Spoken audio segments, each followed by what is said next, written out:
Want to know how to edit your income in Money Manager? So if you have added a transaction and if you want to change the amount again, this video is for you. So in this video I'm going to show you how you can easily edit out and change the amount again.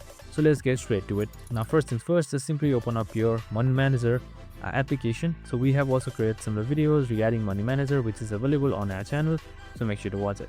So now once everything is done, you should be under this interface right here, and I want you under this interface here. You should be seeing your daily transactions, like in the simplest like that. And I want to just look at your income. Here you can see, in order to edit it, you can just simply edit out your date, your category as well, and then your amount finally. So I'm just going to edit out the amount and where I got from, and your accounts as well. Now we can just simply like save, and it should change it just like this right here without adding anything extra. I hope this video helped. If it did, make sure to like, subscribe, and tune in with us for more of these videos. See you in the next one.